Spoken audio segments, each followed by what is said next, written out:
Саламатсыздарбы? Биз Эсимде подкастын баштайбыз. Эсимде подкасты азыркы биздин коомдогу көйгөйлөр, иденттүүлүк, деколонизация, кыргыз тили маселелерин козгогон подкаст. Бүгүн бизде конокто ушул кыргыз тилине чоң салымы бар мырза Чоробек байке. Саламатсызбы, Чоробек байке? Подкастты кесиптешим Талгат экөөбүз алып барабыз. Чоробек байкенин жөнүндө бир аз кыскача маалымат бере кетсек, Чоробек байке ушул кыргыз Википедиясын түзгөн, биздин KG сайттарын түзгөн, кыргыз тилин интернетте жайылткан бирден бир кишилердин бири. Кыргызстандагы эл сөздүктү да сиз түзгөнсүз, Кыргыз тили Google Translate'ке киришине эң чоң салымдарды кошкон адамдардын катарында. Google Translate'ти кыргызчалаган. Мен Google Translate'тин кыргызчасын күндө колдоном. Тексттерди азыр аябай жакшы которуп калды го. Google Translate аябай жакшы. Сиздин чоң салымыңыз бар экен да анда бул жакта. Ушул тил боюнча көп иш аракет аткардыңар, интернетте жайылтуу боюнча. Негизи азыр мен билишимче ошол биздин KG бул китептер кыргыз тилиндеги тил KG бул сөздүк электрондук турабы? Дагы кандай булактарыңар бар биз билбеген балким? Биздики эл сөздүк. Анткени жанагы 5-класстан тартып информатика сабагын мектептерде өтүш керек деген демилгенini ишке ашырыш үчүн мугалимдерди окутуш керек болчу да. Ошол жанагы ковид болгон учурга туш келип калып, ошол онлайн платформа аркылуу окутабыз деп информатика мугалимдерден бизге талап түштү. Биз ошол немени аткарып бердик. Ал сайт дали иштеп турат. Эми бул жанагы неменин негизинде edX деген чоң платформа, дүйнөлүк. Ал кезде бул ачык open source деп коебуз. Бул ачык, эркин колдонууга берилген платформа болчу, бирок азыр жабык болуп кетти. Акыркы бир топ жылдан бери баягы кыргыз тилин колдоого биз мурункудай баягы каржы булактарын таба албай калдык. Ошо менен анча-мынча демилгелерибизди кыскартууга туура келди. Ушул сайттарды кармоо мен билишимче хостингке бериш керек, домендик аталышка бериш керек. Ушул кантип өзүңөрдүн сайтыңарды кайсы булактардан каржылайсыңар же өзүңөрдүн чөнтөгүңөрдөн чыгарасыңарбы? Негизи маселе кантип чечилет? Башында аларды баягы түзүп, көтөрүп, контент көбөйткөн кезде гранттар менен иштеп жүрдүк. Ошол эле Soros фондунан алдык, Билайн компаниясынан. Ушундай колдоолор болгон. Кийин албетте өз алдыбызча иштеп калганда биз аженге азыр жанагы Google реклама орнотконбуз. Ошонун эсебинен ошол хостингдин акчасын жабабыз. Мындайча айтканда эми өзүн өзү жаап атат да ошо рекламанын эсебинен азырчы. Анан бирок мындай жаңы демилге чыгарып, мисалы үчүн жаңы сөздүктөрдү кошконго көп мүмкүнчүлүк жок, бирок такыр эле токтоп калдык деп деле айтканга болбойт. Анткени мисалы үчүн биз былтыр Илимдер академиясы менен тил институту менен иштешип атабыз. Алар менен бирдикте биз ошо кыргыз тилинин жана чоң түшүндүрмө сөздүгүн ошо эл сөздүктүн базасына коштук. Ага чейин фразеологизмдер сөздүгүн кошконбуз. Ошол эми азыр ойдо болсо жана диалектизмдер сөздүгүн кошсок деген азыр ой бар. Ойлонуштуруп жатабыз. Балким жакын учурда ишке ашырып калабыз. Кандайдыр сайтка кишилердин келгени тенденция кандай? Өсүп атабы, төмөндөп атабы? Биздики бир кызык болуп калды. 3 жыл, 4 жыл болуп калды мындай. Күнүнө мисалы үчүн там эл сөздүккө 3000ге чейин киши кирет. Берки биздин KGге бир 2,5 киши кирет. Өзгөрбөйт да. Кээде мындай баягы секирип кетет. Мисалы үчүн биз жакшы билебиз. Сентябрда окуу башталганда секирет. Майда экзамендер башталганда секирет. Болбосо ушундай мисалы үчүн теги сайтта күнүнө 2,5 биякта где-то 3000 киши ушундай бир турукташып калды да аудиториячы. Бул тил боюнча маселе балким кандайдыр бир кыргыздар өз ыктыяры менен кыргыз тилинен баш тартып эмес, бирөө тараптан таңууланып, жана кыргыз тили басмырланып, анан бүгүн көрүп аткан ошонун кесепети эмеспи? Айтайын дегеним, бүгүнкү күндө тилекке каршы биз ойдогудан аз колдонуп кетилатабыз. Бул кыргыздардын өзүнүн калоосубу же бул СССРден калган кандайдыр бир мурастын кесепетиби? Менче ошо кыргыздар Советтер Союзу мезгилинде таңууланган иерархиядан чыга албай келатат да. Немесинде, аң сезиминде. Биз ошо орус тилин, орус өлкөсүн, орус маданиятын өзүбүздөн өйдө коюп алганбыз. Ошондуктан мен мына баягы эле бир балыкчыдан орус жигит менен сүйлөштүк, кыргызча сүйлөткөн Евгений деген. Эмне үчүн шаардык кыргыздар орусча сүйлөйт десем, өнүгүү го дейт. Эмне өнүгүү десем, ал ошо өнүккөн, өзүн өнүккөн киши катары көрсөтүш үчүн орусча сүйлөш керек деп. Мен бул ушундай көз караш уктук да. Мен ойлойм ошо биз ошол көз караштан ошол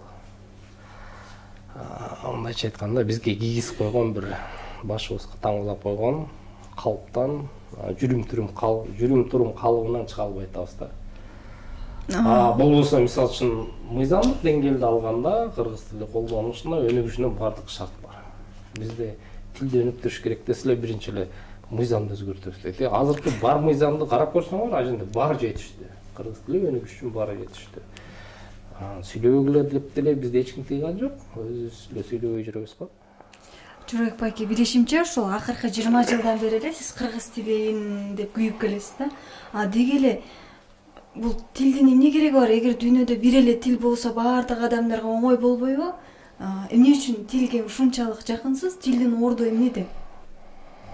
Билбейм эми, бул кай бир деңгээлде логикалык эмес, неме го дейм да.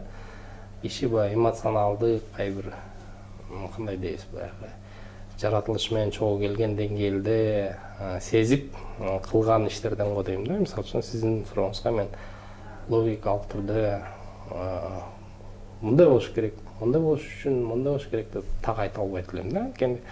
Ооба, албетте азыр чоң тилдердин жана айткандай таасири күчөй берет. Анын үстүнө азыр интернеттин мүмкүнчүлүгү кошулганда басым ого бетер жогорулайт, ого бетер күчтөнөт. Тилдин колдонуу чөйрөсү дагы кыскарат. Бул эмнени берет? Кыргыз тилин сактап калуу. Бул ошол биздин өзүбүздүн ички дүйнөбүздү, өзүбүз мындайча айтканда бала кезинен сиңирген кандайдыр бир сезимдерди, ошо биздин азыркы тил менен айтканда иденттүүлүгүбүз деп атпайбызбы, өзүбүздү кыргыз катары кантип тааныйбыз? Биз кимбиз деген суроого жооп бергенде, мисалы үчүн мен кыргызмын деп жооп берсең, анда эмнең менен кыргызсың деген суроо пайда болот да. Бирок сен төрөлгөндөн эле, окей, мен глобалдык кишимин десең, анда наверное, анда кайсы тилде сүйлөшүң сага көп деле айырмасы болбосо керек. Бүгүн англис тилинин үстөмдүгү болуп, ал технология жагынан сага мүмкүнчүлүк ачса, аны сүйлөйсүң. Эртең балким абал өзгөрүп Кытай тилин үстөмдүк өтүп кетсе, Кытай тилин үйрөнөсүң. Бул деле жаман эмес го дейм, бирок бир тил билсең, бир дил билесиң дейт. Эки тил билсең, эки дил билесиң. Ошо менен дүйнөлүк тилдер болгондо деле ошо байыртан келаткан өзүбүздүн билгендерибизди, маданиятыбызды, тарыхыбызды, жүрүм-турум мындай өзгөчөлүгүбүздү, бизди эмне кыргыз кылса, ошонун негизгиси тил. Бул ошону сактап калгысы келген кишилер үчүн деп ойлойм да. Мен да сизге кошулат элем. Азыр деги эле улуттун эң биринчи критерийи эле тил да. Эгер тил башка болсо, улутту дагы аныкталыш мүмкүн эмес. Мисалынан абдан сонун көрүп атабыз. Алар да деле орус тилин жектешкен эмес, орус тили кадимкидей эле сонун колдонуп келген. Бирок азыр орус басканы башталып, согуш башталып кеткени, ажында жашаган элдин баары ошол орустар деле өздөрү орус тилинен толугу менен баскынчы тил деп баш тартып, анан өз тилине кайтып атышат да. Мындайча айтканда, кандайдыр бир аябай кыйын кезең учур келгенде баягы киши бар өзүнө эмне жакын болсо ошого тартат да. Анан ошондуктан биздин деле ошол баягы мындай бир катуу туруп ушундай болуш керек деген учур болсо, ошол тил бизди ошол сактап кала турган, биз калканч таба турган чөйрө ошол тил болсо керек. Ошол орус-украин согушунун башталышы менен мисалы казак элинде эме казакча сүйлөгөнгө аракеттер көбүрөөк болуп атат. Ушундай көрүнүш бар экен. Бизде ошондой тенденция болдубу? Мисалы жанакы биздин KG эл сөздүккө киргендердин саны балким өскөнү билинген жокпу? Жетпеске билинген жок, эми бирок биздин аудитория андай деле көрсөткүч болбошу керек го дейм, анткени андан бери көптөгөн сайттар ачылды. Азыр мисалы үчүн TikTok'то кыргыз тилин үйрөтүп жаткандардын аудиториясы биздикинен чоң айрым кишилердикичи. Анан ошо менен баягы биздин сайт ушундай бир кыргыз тилинин индикатору деп айтпайт белем да. Азыр бирок мындай байкаганга караганда бир кезде ошол келди. Мындайча айтканда түшүнүү келди, элдин көбү ошого ооп баштады, кыргызча сүйлөш керек экен, билиш керек деген. Бирок менимче акыркы күндөрү кайра кайтып кеткендей да. Анткени жанагынтип биз антиш керек, мынтиш керек деп анан бир мыйзамды көтөрүп чыгып калганда эле анан мисалы үчүн орус тараптан бизге басым болуп атат да, маалыматтык басым болуп жана элчиликтен тынчсыздыгын билдирип, анан Госдуманын депутаттары бирдеме десе эле биздикилер кайра мынтип кайтып калышат да. Ошондой басымдан мындай элдин мындай кокуйдуп кайрадан эле артка тартып калгандай сезилет магачы. Бул менин жеке пикирим да.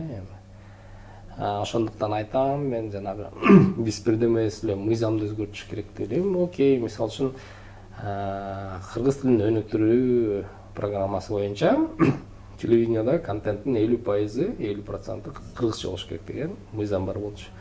Илгертен дегенде бир 10 жыл мурун да.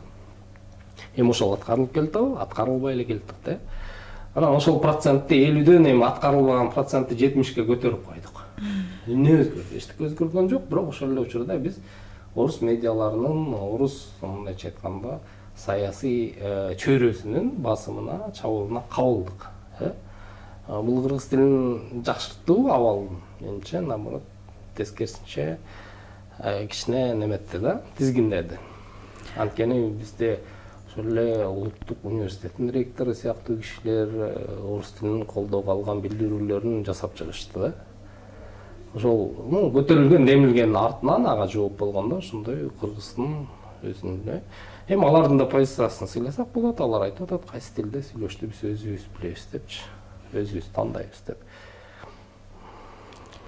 Кыргыз тилинин көйгөйлөрүн алганда абдан көп көрүнөт, бирок биз региондорго чыксак, аймактардын 90% эле кыргыз тилдүү, кыргызча сүйлөшөт.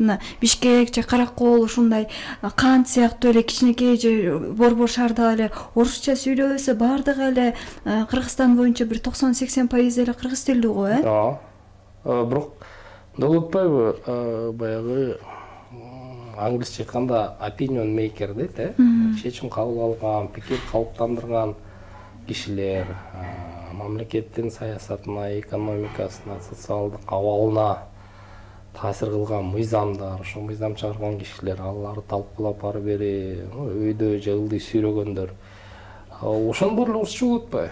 Мындайча айтканда, ооба элетте элдин калың кытмары кыргызча сүйлөп атабыз. Бирок мындай мамлекет үчүн маанилүү чечим алуучу учурлар бизде орус тилинде болуп атат да. Анан негизги биз башында ошо эмне үчүн кыргыз тили менен алектенип баштаганыбыздын себептеринин бири ошол болчу да. Бизде мисалы үчүн билим бар, бирок ал орус тилинде элге жетпейт. Анан ошо менен мисалы үчүн Бишкекте жанагы отуруп алып акылдуу сүйлөгөндү айылдагылар таптакыр эле түшүнбөйт. Анан шаардыктар айтат, айылдыктар эчтеке түшүнбөйт деп. Анан айылдыктар эмнени түшүнүш керек? Эми келип силердин орусча жазганыңарды окуш керекпи? Ооба. Деп анан биз ушундай талкууларга көп түшүбүз. Мисалы үчүн ошо биздин эң биринчи кылган долбоорубуз ошо биздин KG болчу да. Анын максаты ошол мурун орус тилинде гана жеткиликтүү болгон, бирок кийин кыргыз тилинде да жеткиликтүү болуп калган билимди элге жеткизиш үчүн ошо китепканалардан алып чыгып, сканерлеп, текстке өткөзүп, анан интернетке эркин жүктөө алууга берүү. Ошол аркылуу мындайча айтканда билимди ошол жана кыргыз тилинде гана сүйлөгөн элге жеткиликтүү кылуу болчу да. Мындай суроо да, кээ бирлер айтышат, мисалы кээ бир сезим эле эмес, негизи эле кыргыз тили сөзгө жарды, жана бардык ойду толук айтуу мүмкүн эмес, ошон үчүн мисалы орусча колдоном деген пикирлерди уккам да. Чынында ошончолук жардыбы мисалы кыргыз сөздүктү, берки диалектилердин сөздүгүн кошкондо бизде канча сөз бар? Жана сиздин оюңуз негизи ошо кыргыз тил бардык ойлорду, керектүү нерселерди жеткиликтүү кылып айтканга толук мүмкүнчүлүгү барбы? Эми тилдин бул социалдык функциясы катары алсак, мындай да жеке оюм да. Канча сөз бар экени ал тилде деле көп маанилүү эмес го дейм да. Көбүрөөк маанилүүсү ошол тил биздин азыркы турмушту болгон талаптарыбызга, бизге керек болгон нерселерди тейлегенге мүмкүнчүлүгү барбы да.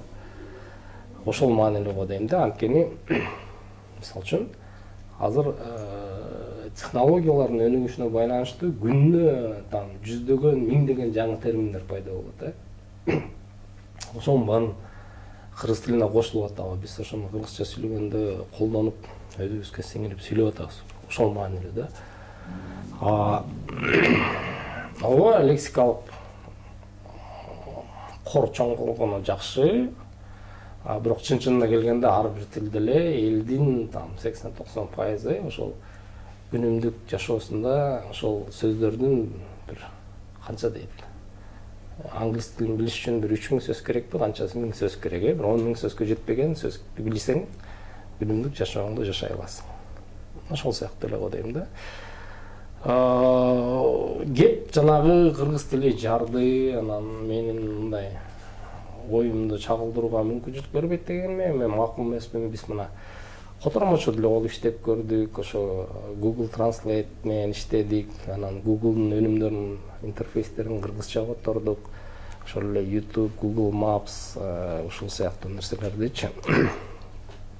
Баары эле которгонго болот, баары эле инсан, мисалы үчүн мындайча айталы, бүгүнкү түркүрөп өнүп аткан технологиялардын тилин, ошол жөнүндөгү терминдердин баарын эле кыргызча которуп, кыргызчалаштырып, күнүмдүк жашоодо колдонсо болот, ага жарайт. Ошондуктан бүгүнкү күндө биздин талаптарыбызды кыргыз тили толугу менен аткарууга, биз ошо биздин талаптарды канааттандырууга мүмкүнчүлүгү жетет.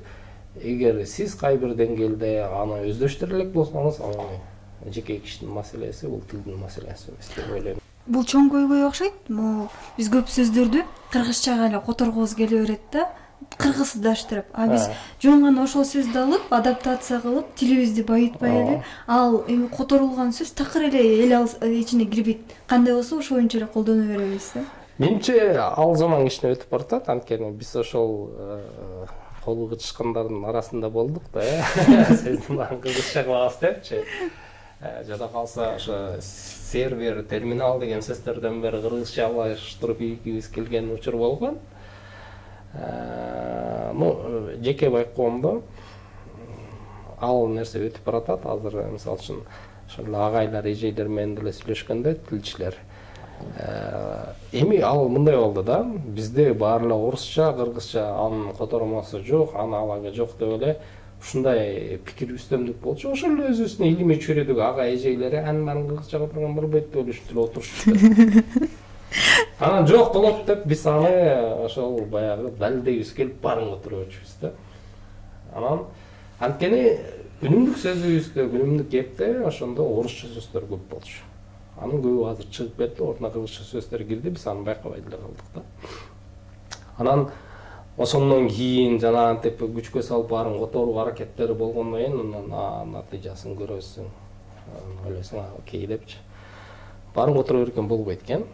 Эл аралык терминдер бар, технологиялык терминдер бар, илимий терминдер бар. Аларды кандай бар болсо, ошондой кылып, бирок өзүбүздүн тилибизге адаптация деп коебуз да, баягы немеге салып, биздин тилде кандай айтылса, ошондой ыңгайына алып келип, мындайча айтканда, ылайыкташтырып киргизе берсе болот. Негизи тилдин өнүгүү ыкма жолдорунун бири ошо да. Биз мисалы бутылканы бөтөлкө кроватьты керебет деп кыргыздаштырган туура. Жана ушул боюнча бир мыйзам кабыл алынса керек эле, жаңылышпасам 56-жылы. Бөтөндөн келген сөздөр кандай болсо ошондой берилсин деген. Калп айтпасам 20 или 56-бы 57-чи берени кыргыз тилинин жазуу эрежелеринде дале бар. Дале бар, ооба. Азыр биз колдонуп аткан бул Юдахиндин концепциясы уткан. Орус тилинин негизинде, орус тилинде кандай жазылса, ошого ылайык деген. Ажында Юдахин мындай деп да жазган ордо, мындай сабаттуу болуш үчүн мындай эмгек кылыш керек, бир нерсени үйрөнүш керек, көчөдөн келгенде сен тамга жазсаң эле сабаттуу болуп калбайсың деген сыяктуу. Азыр так эсимде жок. Мааниси ушундай да. Тынстановго жооп берип жазган ордо. Тынстанов болсо сунуштап атат. Келгиле ошол эле эски ыкмага салайлы. Керебет, бөтөлкө, жана бөлкө ушундай кирип жүргөн сөздөрдү мына кыргыздар өздөрү ушинтип кабыл алат. Ошол жолго чыгып. Жазуу эрежелерин жөнөкөйлөштүрөлү, элге ыңгайлаштырабыз, эл сабаттуу болгон ылдам оңой болсун деген да. Жок деп тигини кабыл алганбыз. Анан ошол нерсе азыр каныбызга ушунчалык сиңди, биз деле жана бири-бирибизди урушканыбыздын себеби ошо да, сен сабатың жок, сен туура жазганды билбейсиң деп, туура жазганды билбеген киши мындай акылы жок бир кем киши көрөбүз да. Илимий билим берген кыргыз тилиндеги китептер жок кезде аларды интернетке чыгаруу биздин максат болчу. Ошол эле мисалы үчүн мектеп китептери жетишпей жаткан учурда аларды интернетке чыгарганга болбойт деген мыйзам бар болчу да. Ошону өзгөртүүгө да катыштык.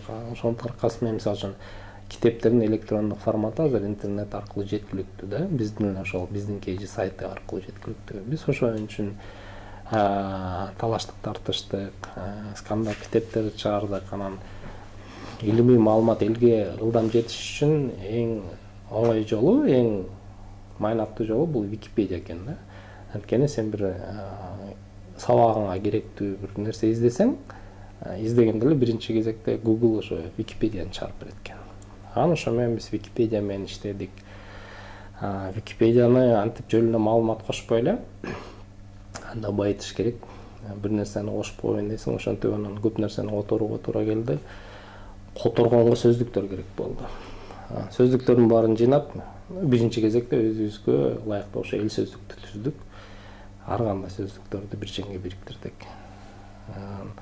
Ада газ болду, которуш керек болду. Google Translate'ге келдик, Google Translate менен иштедик. Аны кыргыз тилине киргиздик. Кыргыз тилин Google Translate'ге киргиздик. Ал азыр жасалма интеллекттин жардамы менен которот, ылдам үйрөнөт. Ошондуктан анын сапаты улам-улам жакшырып баратат. Биздин колдообузга мындайча айтканда прям түздөн түз кийлигишип колдообузга муктаж эмес. Ажында кыргыз тилинде канчалык тексттер көп болсо, ал ошондон үйрөнө берет да өзүчү. Мисалы үчүн ошол биздин мыйзамдар, жанагындай документтер кыргыз тилинде которулуп интернетке чыкса, ал ошолордун баарын өзү окуп, базасына жүктөп алып, ошонун негизинде талдап чыгып, анализ кылып, өзү жаңы которма бере берет. Ошондой деңгээлден алганда биз ошо 2010-жылы жана биздин мурас коомун түзүп, ошо кыргыз тилинин өнүгүшүнө салым кошолу, билимди ачыклабалы деген миссияларыбызды кай бир деңгээлде аткардык деп эсептейм да. Ошондуктан азыр эми мындай мурункудай жигердүү кыргыз тилин өнүктүрөбүз деген бир чоң долбоорубуз жок. Бирок оюбуз бар, кичирээк ошол азыркы жыйнап койгон ошол тилди өнүктүрүү учурунда өзүбүз топтогон билгендерибизден элге айтып бергенге бир биз дагы кандайдыр бир жанагы социалдык желилер аркылуу видео чыгарсак, ошо бир студия кылсак деп азыр ошо дагы каржы издештирип атабыз. Баягы жабдуу сатып алгангачы. Эми мындайча айтканда, билгенибизди бөлүшкөнгө учур келди го дейм. Албетте эми колдоо болсо дагы кыла турган чоң иштер бар, бирок акыркы жылдары биз андай колдоо көргөн жокпуз. Анан кечке эле өзүң жалгыз эле сүйрөй бериш кыйын. Ошондуктан биз деле миссиябызды аткардык деп жаштарга жол бошотуп. Бирок кылган иштерибиздин баарын сактап дали жеткиликтүү болуп келатабыз. Жаштар жөнүндө айтып атпайсызбы? Деги эле биз ушу согушка чейин, Россия Украина согушуна чейин сиз менен кыргыз тилинин аброю жөнүндө маектешкенбиз да. Анан ал убакта сиз абдан бир жаман прогноздорду коюп, кыргыз тилинин аброю жок деп. Анан азыр ушу согуштан кийин кандайдыр бир деңгээлде, кайсы бир чөйрөдө кыргыз тилинин аброю көтөрүлүп, кыргыз тилинин мааниси күчөдү. Анан жаштардын арасында кандай болуп атат? Өспүрүмдөрдүн арасында, мисалы үчүн сиздин балдарыңыздын арасында кыргыз тилинин орду канчалык? Мага айтыш кыйын, анткени мен жаштар менен жакын карым катнашта эмесмин. Бирок өзүмдүн балдарым менен сүйлөшкөнмөн, өткөндө кызым менен, кенже кызыбыз менен сүйлөшүп калдык. Ал ошол жанагы Герман Гмайнер атындагы кыргыз тилдүү мектепте окуйт. Анан ошол жанагы тил мыйзамын өзгөртүш керек болуп, анан орустар бир реакция кылып ошол жөнүндө сүйлөп калсам, түшүнгөн жок да, эмнени талкуулаш керек экенин. Анан ушундай сен деген мамлекеттик кызматта иштеп, кыргыз тилин билбесең жумуштан кетесиң деген шарт болуп атат десем, таң калды да. Артына Кыргызстанда да кыргызча билбей эле мамлекеттик кызматта иштей берсе болобу деп ачылыш болду да.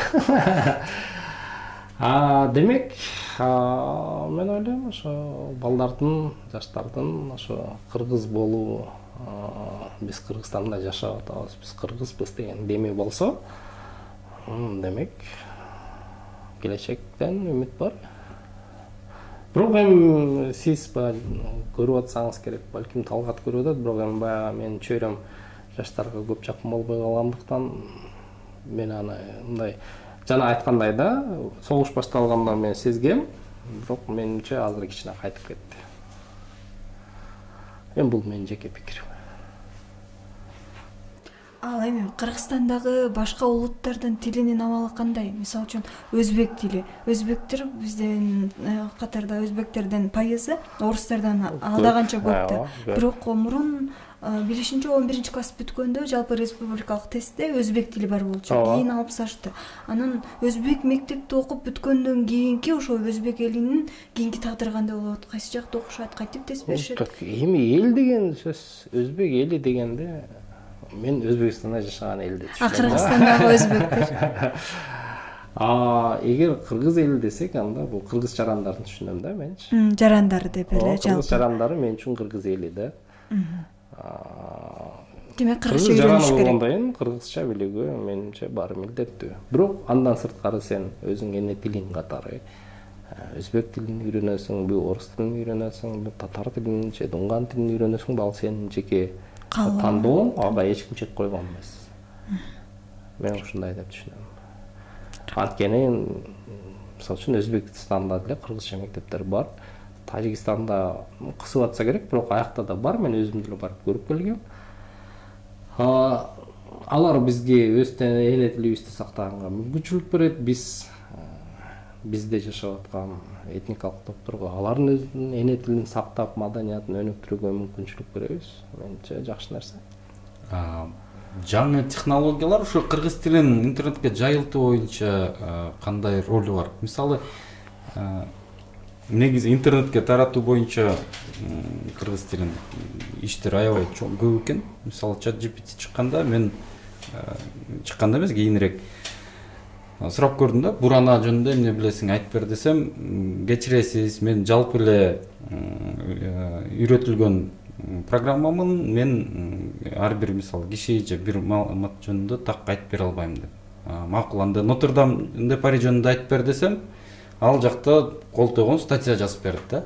Анан ошондон билсең болот да, мисалы бурана жөнүндө маалымат аябай аз экен. Жана жаңы технологиялар ошо кантип бизге жардам бере алышы мүмкүн? Ал жакта кандай ойлор бар? Технология эми ал өзү ойлоп таппайт да, бизден үйрөнөт. Биз канчалык өзүбүздүн билгенибизди интернетке көбүрөөк кыргыз тилинде чыгарсак, ошол эле жасалма интеллекттин анын негизинде бир маалымат, жаңы маалымат жаратуу, маалымат куруу жөндөмү мүмкүнчүлүгү артат да. Жакшы мисал келтирдиң. Эмне үчүн ал бурана жөнүндө эчтеке айтып бере албайт? Анткени кыргыз тилинде ал өзүнүн базасына жүктөп алып, бирдеме кылып айтып бере ала турган маалымат жок эсе да. Ошондуктан ал чыгарып бере албайт. Ошол учурда Нотр-Дам жөнүндө көп нерсе бар, аны ал которуп да болсо айтып бере алат да. Ошондуктан эгер биз мындай да кыргыз тили мындай офлайн деп айтабыз да, жөнөкөй эле өлкө деңгээлинде эмес, ушул интернет чөйрөсүндө өзүнүн мындай жакшы көрсөткөн мүмкүнчүлүктөрү болуш керек. Ал үчүн албетте жанагы кыргыз тилиндеги тексттер, эң биринчи кезекте ошо тексттер өтүш керек да. Эми аны азыр айткым деле келбей калды, анткени илгертен бери айтып келе атабыз. Көп нерсе эми мындайча айтканда жалкоолуктар эле жасалбайт да. Жасалма интеллекттин келечектеги орду анан тил менен байланышы жөнүндө кандай прогноздоруңуз бар? Тил менен эми тилди үйрөнүү мүмкүнчүлүгү анык аябай чоң болуп атпайбы? Ал жасалма интеллект тилди баарыбыздан кыйын үйрөнө алат да. Анткени анын мүмкүнчүлүгү чексиз деп айтпайм, бирок киши бир жеке кишинин мүмкүнчүлүгүнө караганда чексиз эле да. Сиз бир нече ай же жыл которуп үйрөнгөн деңгээлде ал 1 мүнөттө, балким 1 саатта үйрөнө алат. Анын бизге бере турган таасири эми бир четинен жасалма интеллекттин мүмкүнчүлүгүн ашыра мактабайбыз. Баягы анын бир нерсе кылуу жөндөмдөрүчү. Бирок ошол эле учурда эң коркунучтуу жагы бул неме деген азыр пикирге келип атабыз. Ошо жеке кишиге таасир берүү жөндөмү. Анткени мындай да, жана интернетте метадата деп атпайбызбы? Сиз интернетке кирген сайын жана куки деп коебуз, ошол киши эмне кылып атат, каяка кирип атат, жашыганча да ошонун баарын жазылып турат интернетте. WhatsApp'ка кирсеңиз WhatsApp жазат, Telegram'га кирсеңиз Telegram жазат. Мындайча айтканда, сиз жашооңуз 24 саат бою эмне кылып атасыңыз, жана смартфондун жардамы менен жазылып турат. Эми ар бир сөзүңүздү жазып алат деп айтканым жок. Мисалы үчүн, сиз интернетке кирип эмне издесеңиз, ошолордун баарын жазып алат да. Анан ошонун негизинде сиздин кызыкчылыгыңызды ал өзүңүздөн жакшы билип калат. Ошол сиздин кызыкчылыктарды ал аябай жакшы билгендиктен, анын сизге таасир берүү жөндөмү аябай сонун болот да. Мисалы үчүн эң жөнөкөй мисал, азыр жана маалыматтык көбүк да, информационный пузырь деген түшүнүк бар да. Сиз мисалы үчүн Facebook'та болобу, Instagram'да болобу, кимдерге кызыгып, TikTok'та деле ошол, TikTok'та андан да сонун кимге лайк басып, кайсы видеону мисалы үчүн 3 секундтан ашык көрөсүз, ошонун баары жазылат. Ошонун негизинде алар силерге улам жаңы контент чыгарып бере берет. Сиздин тандооңуздун негизинде. Ошон менен бир маалда эмне үчүн элдер TikTok'тан чыга албай калат? Ал сизди ушунчалык жакшы билгендиктен, сизге кызык болчу нерсени улам бере берет да. Анан силер улам көрө, анан жана бир нече саат кантип өткөндүгүн билбей каласыңар да. Эми ошол эле нерсени жасалма интеллект эми мындайча айтканда сиз менен киши катары маектешип, баарлашып кыла алат. Сиз TikTok'ту минтип колуңуз менен башкарып атканыңыз болсо, ал сиз менен кадимкидей сүйлөшүп алат. Сүйлөшүп атып сизге таасир бере алат. Анткени ал сизди өзүңүздөн жакшы билет да.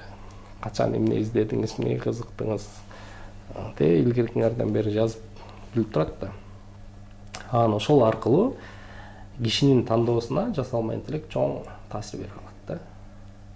Бул жерде мүмкүнчүлүктөрү дагы, кооптуу жактары дагы көп экен. Ошол кооптуу да, анткени эми америкалыктар биринчи кезекте эмнеден кооптонот? Алардын жанагы президент шайлоосуна мисалы үчүн жасалма интеллект канчалык таасир бере алат дейт да. Анткени сиз кайсы президентти тандайсыз, ошол жасалма интеллектке ким заказ берген болсо, ал сизди коркутпайт, ошентип мындай жакындан жакшы билгени үчүн акырын таасир берип, сиздин кайсы президентти тандайсыз, кайсы өлкөнү тандайсыз, кайсы мыйзамга каршы добуш бересиз, же жактап добуш бересиз, ошонун баарын аныктап акырын чечип кое алат да.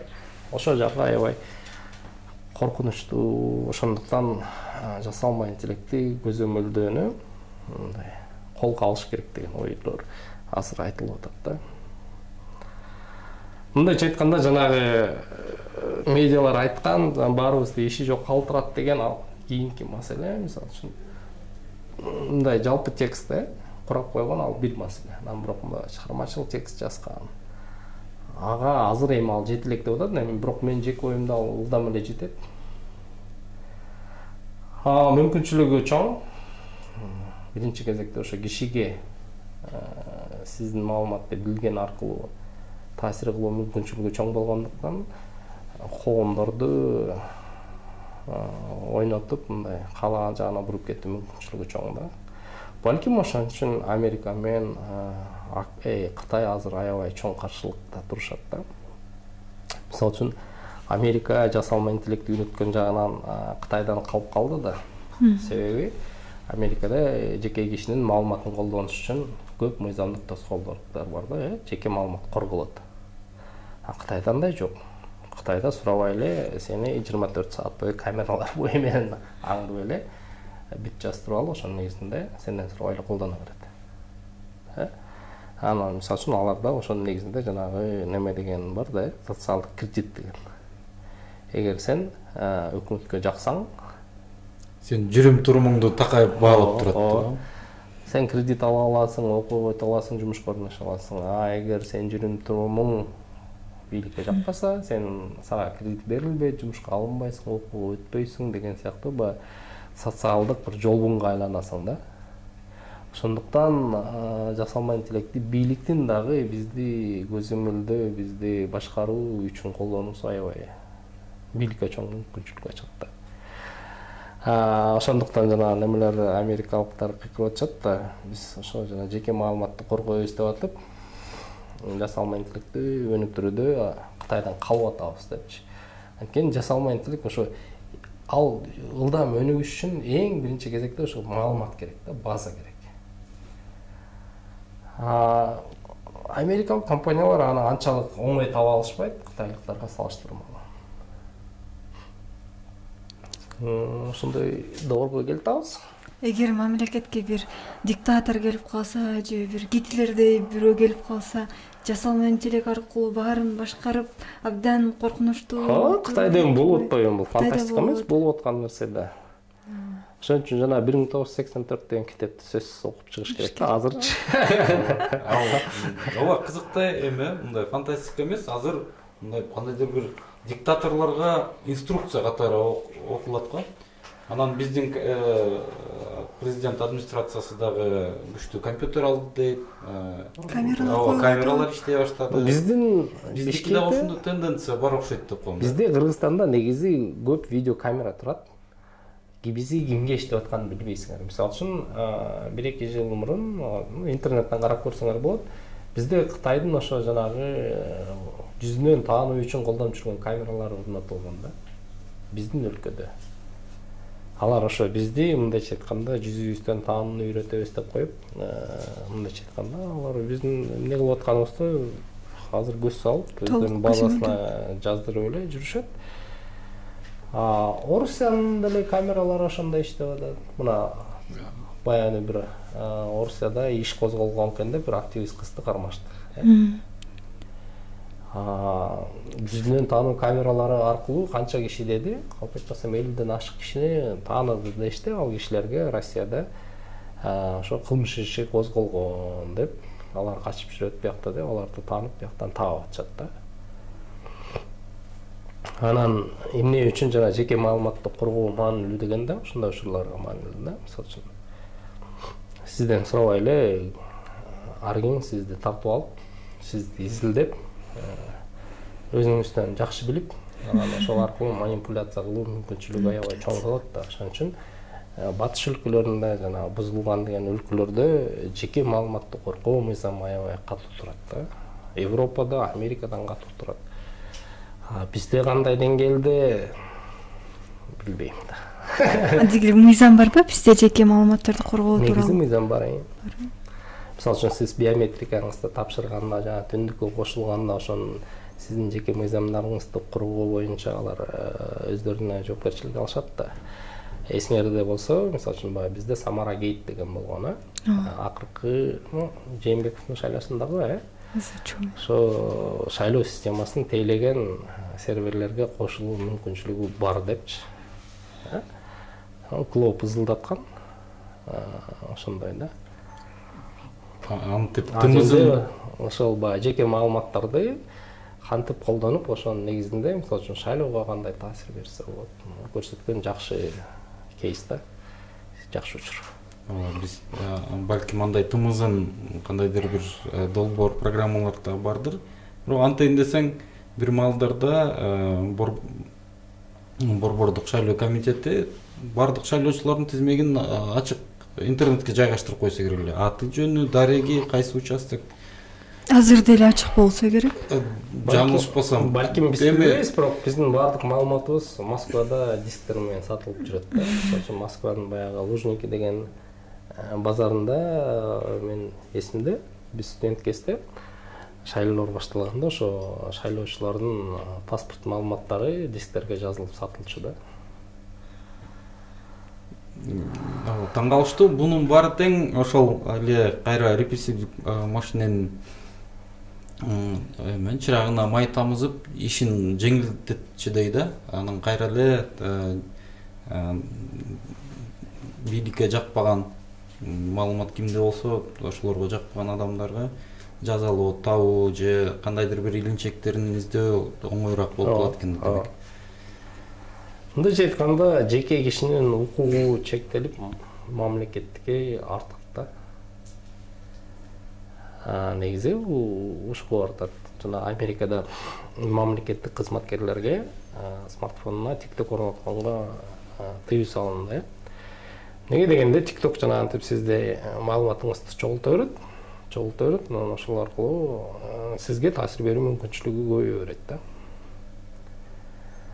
Бир чети аябай жакшы нерсе интернет, социалдык желилер, жасалма интеллект, бир чети коркунуч, анын баары эле кандай колдонуп кетебиз, ошого жараша го дейм. Мисалы үчүн учурунда атомдук бомба жаралганда, бирок анын таралып кетүү мүмкүнчүлүгү мынчалык чоң эмес болчу да, абженде таралып кетүү мүмкүнчүлүгү чоң. Мен мындай деп ойлойм го. Жасалма интеллект бир 5 жылдан кийин биздин жашообузга кандай таасир берет, аны азыр так айта алган киши жок болсо керек. Бирок азыркы көрүнүп аткан перспективалар ушундай да. Мен баарын билбейм, бирок мен билген, мен уккан. Кызыктырган суроо ошол мүмкүнчүлүктөрү чексизге жакын болуп атат же ошого умтулуп атат? Анан жакшы тараптарын ошо кантип кыргыз тилин өнүктүрүү боюнча кандай курал катары аны колдоно алабызбы? Курал колдонуу азыр деле колдонуп атасың. Мисалы үчүн ошол эле Google Translate'тен мүмкүнчүлүк аябай эле чоң болду да. Ошол жана Google Lens аркылуу көчөгө келип мындай түшүнбөгөн табличканы, бир такталны, маалыматтарды сканер менен тартсаң, шак эле которуп берип коет. Мисалы, же болбосо сүйлөсөң, кайра которуп берип коет. Кыргыз тили үчүн иштейлик. Мисалы үчүн үн менен сүйлөп койсоң, башка тилге которгон, мисалы үчүн орус тили үчүн иштейт да. Дүйнөнүн кайсы жагына барбасаң, мына курал деген ушул да, Сүйлөгүң келеби, бир нерсени көрүп которгуң келеби, бирөөгө бирдеме айткың келеби, бирдеме окугуң келеби, баарын эле сен үчүн компьютер которуп берип коет. Мисалы үчүн бир европалык киши келсе, Кыргызстанда мына азыр кыргыз тили ошол жана сөздү которгонду үйрөнсө, кепти, сүйлөгөн сөздү үйрөнсө, мындайча айтканда үндү которгонду үйрөнсө, котормошун деле кереги жок болуп калат да. Аэропортко келдиң, алып чыктың, чак сүрөткө тарттың, каның которду, бирөөгө бирдеме айтыш керек болсо телефонуңду айттың, бердиң. Тиги киши сени түшүндү, сага керектүү нерсени ал кайра айтты, ал тиги кайра которуп берет.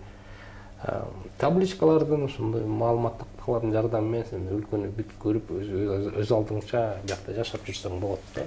Ошо электрондук ошондой эле мүмкүнчүлүктү мисалы үчүн Кыргызстанга деле берилет да. Сен Америкага барып, англис тилин билбесең деле ошо Google Translate'дин жардамы менен бардык жерден кызмат ала аласың, маалымат ала аласың, адашпай жүрө аласың.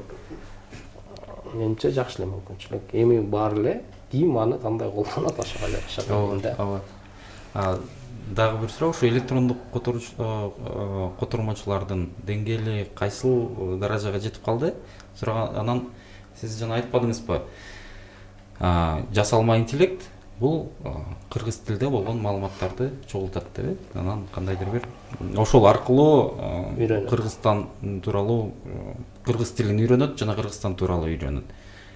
Ошол Кыргызстан тууралуу негизи эле кыргыз тилинин интернетте жайылышын электрондук котормочулар мисалы Википедияга кол көтөрүп киргизбестен, балким англис тилинде, испан тилиндеги тексттерди кыргызчалатып койсо, кийин жасалма интеллект ошонун негизинде үйрөнө турган даражага жеттиби же? Негизи жетти. Википедиянын ичинде деле ошо Wikitranslate биз 2017-жылы кылдык. Анын максаты мындай да, Википедиядагы өзү учурунда ошол бир Википедиядан экинчи Википедияга тиги ичиндеги маалыматтарды түз которуу үчүн бир курал ойлоп табуу максаты болгон да.